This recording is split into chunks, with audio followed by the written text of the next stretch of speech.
Paul said Owen Jones leaving the Labour Party, which is like a news story, which I do find interesting. Should we take a look at his Guardian article? I think for anyone that's in the UK and is like around my age in particular, Owen Jones is kind of like a fairly singular figure. Back in 2011, Owen Jones wrote a book called Chavs, The Demonisation of the Working Class, which for me and a lot of people on the left for my age was this really like important book, I think. Like, this was a time when left politics was in a very different place, certainly to the place it was 4 or 5 years ago, certainly to the place it is now. Certainly discussions about class were at a very different place, right? This was back in the mid-2000s. This is like just the end of New Labour, who had very much led the country on this idea that class distinctions were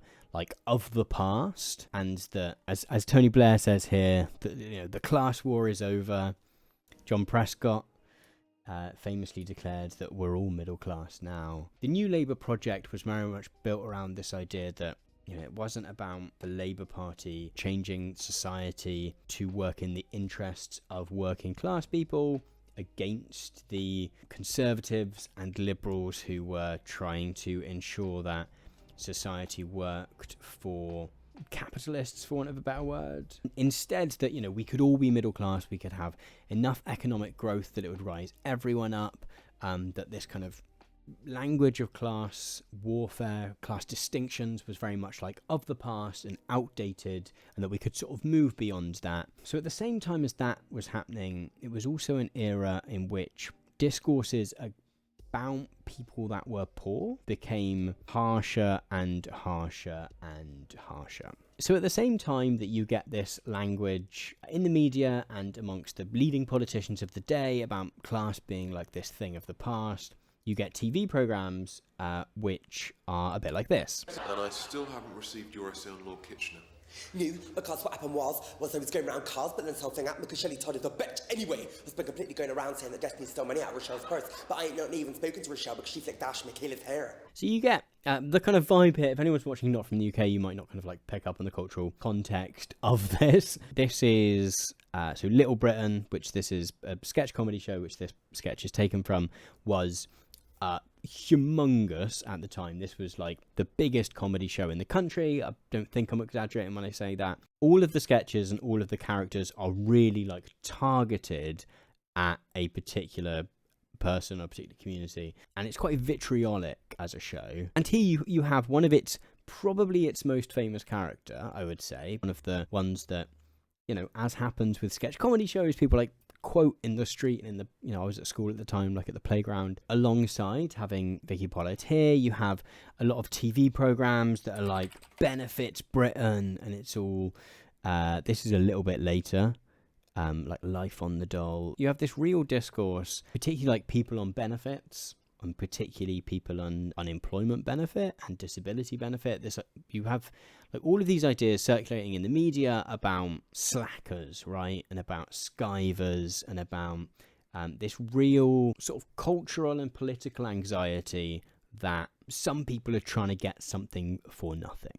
You start to get this like glut of documentaries which are all framing poor people, for want of a better phrase, as work-shy, skiving layabouts, who in particular, like, it's their own fault that they're poor, and picking up on all these cultural things as well. They're, you know, Vicky Pollard being the prime example, being characterized as she doesn't speak properly, she's got an attitude, she's antisocial, she smokes, she sleeps around, she's got loads of kids, she's got like teenage pregnancy was one of the kind of like big fears at the time, alcopops. So you have this kind of cultural space where on the one hand you have politicians trying to claim that class is a thing of the past, class war is over, we're all middle class, whilst culturally on the TV, in both entertainment stuff like this and in factual stuff like this,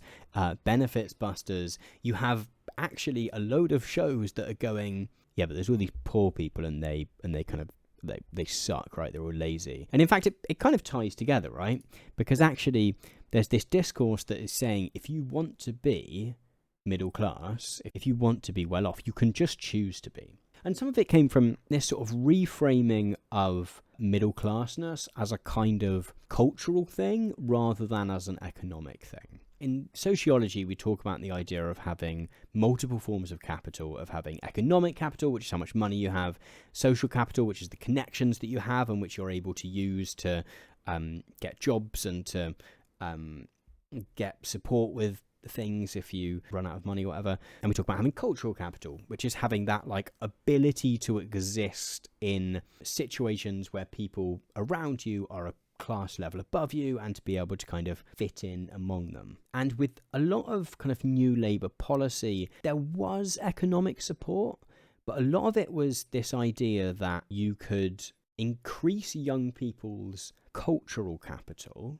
and that would by extension kind of allow them to increase their economic capital, social capital as well. So a lot of good things like trying to get more young people to university, trying to get more young people into to do like arty stuff and to be like familiar with like the high arts, making museums free entry, like all of this stuff, which is undoubtedly good and positive and things that should happen, but doing those at the expense of trying to create a more equal society in economic terms. And you see that bleed in here. There's this idea that you can kind of choose to be middle class, and if you're not, like, that's a personal failing that is on you.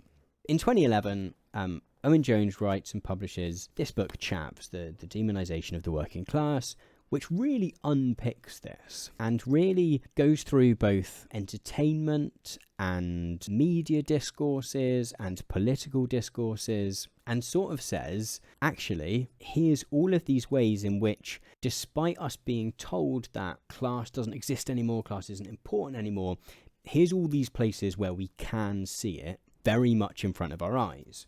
Vicky Pollard, this character in this show, is one of the examples that he uses of the continued potency of class. So I think for a lot of people my age, maybe slightly older, slightly younger as well, like Owen Jones was a really important figure for that. Is a really important figure for kind of like making this intervention at a time where it didn't feel like a lot of people were kind of willing or keen to have that conversation.